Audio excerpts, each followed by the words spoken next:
Bonjour. Qu'est-ce qui nous empêche de nous y mettre?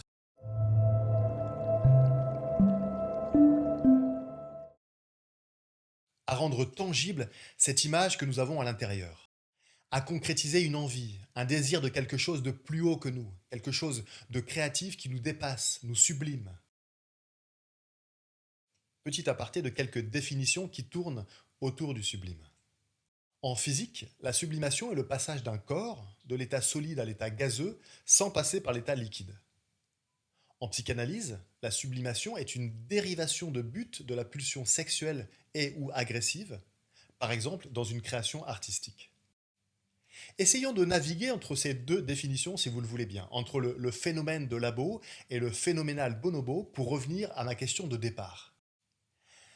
Qu'est-ce qui nous empêche de créer une œuvre, de partir d'une envie et de la transformer en réalité? Pas forcément un chef-d'œuvre d'ailleurs. Une œuvre même modeste, un texte, un dessin, un tableau, un morceau de musique, un cyanotype, une sculpture en bois, une photo tirée en 30-45, un tabouret, une fringue unique et tout ce qui n'est pas venu à mon esprit mais qui a jailli dans le vôtre. Selon le théoricien du flow et chercheur Mihaly Csikszentmihalyi, dont je vous ai déjà parlé, il y a 4 freins à la créativité. J'en rajouterai bien volontiers un cinquième, vous verrez. Les 4 premiers freins ont des composantes externes et internes. Le premier frein, c'est le manque de concentration. Nous ne vivons pas seuls sur une île déserte et quand bien même, il y aura toujours les cris des oiseaux, les piqûres des insectes qui viendront nous sortir de notre focus.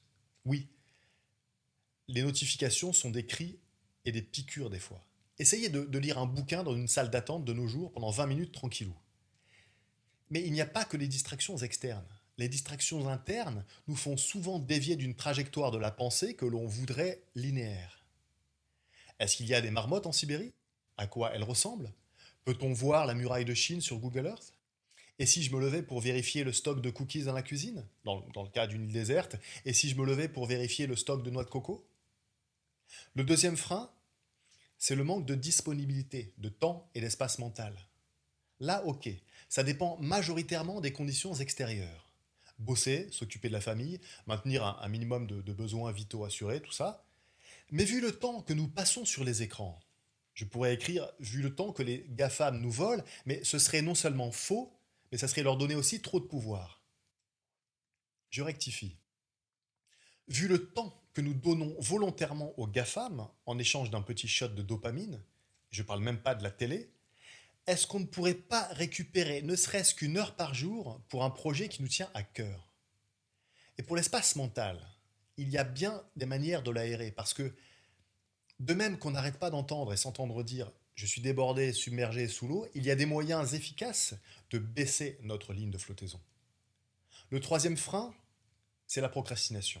Nous connaissons tous le sujet. On est bien loin de l'image d'Épinal de la paresse, de la flemme, de la glandouille. On est plus proche de la douleur, de la culpabilité et des ressentis négatifs en fin de journée. En tout cas, je peux vous assurer qu'en ce qui concerne la procrastination, il y a des solutions.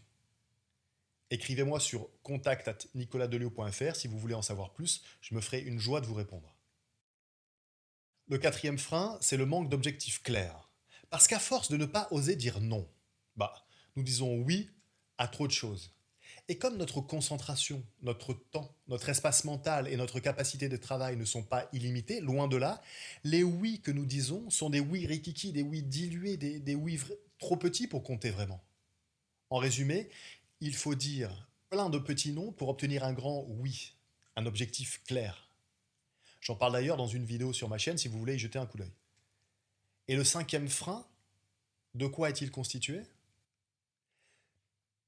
Celui qui n'est certainement, carrément, vraiment, franchement, résolument pas le moindre, j'insiste parce que c'est essentiel. C'est même ce frein qui est parfois à l'origine des autres freins. Le manque de concentration, la disponibilité, la procrastination et le manque d'objectifs clairs.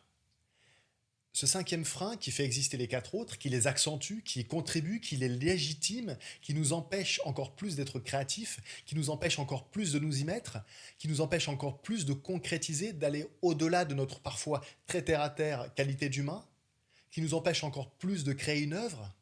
Ce frein, c'est le manque de légitimité. S'autoriser, se donner la permission, se dire que c'est pour nous aussi. Pourquoi ce frein est-il si important, primordial, capital, majeur, central et bien d'autres synonymes? Parce que ce manque de légitimité est à l'origine de quelques sentiments bien gênants lorsqu'il faut se mettre à créer. Le syndrome de l'imposteur. À la base de la crainte de ne pas être à la hauteur, c'est d'abord la volonté de faire les choses bien, comme un professionnel de la profession. Mais comme il y a un problème de légitimité, cette volonté de bien faire constitue un obstacle au lieu d'être une motivation. C'est plutôt dommage, non? La peur de l'échec. Autant ne pas commencer, autant ne rien faire qui aboutit. Comme cela, nous ne risquons rien. Sauf qu'à ne rien risquer, dans ce cas, l'échec est assuré. Nous pouvons nous dire que c'est une autre forme d'échec, certes, mais le résultat est le même.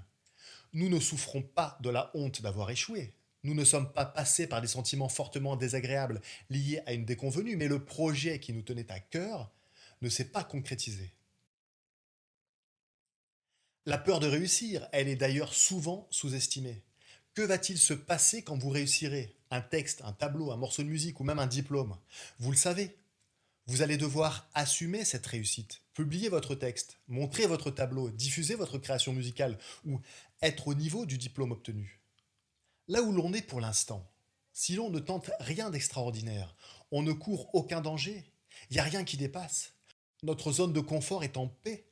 Alors autant rester dans un inconfort connu plutôt que dans un autre état qui est encore inconnu. En résumé, ça fait peur d'avancer. Voici quelques exemples de l'endroit où nous amène le manque de légitimité, le fait de ne pas s'autoriser, la conséquence de ne pas se donner la permission, de se dire que ce n'est pas pour nous. Ce dernier frein nous empêche d'aller bien loin, et ces symptômes sont manque de motivation, procrastination et arrêt en cours de route. Et si nous lâchions les freins, les quatre premiers et le cinquième? Si vous voulez aller plus loin, si vous voulez recevoir des textes inspirants directement dans votre boîte mail, je vous invite à vous abonner à ma liste de diffusion. J'envoie un message chaque vendredi et je ne spamme jamais. Attention quand même, vous pourriez y prendre goût. Le lien est dans la description. Merci de m'avoir écouté et à vos carnets, vos pinceaux et vos instruments.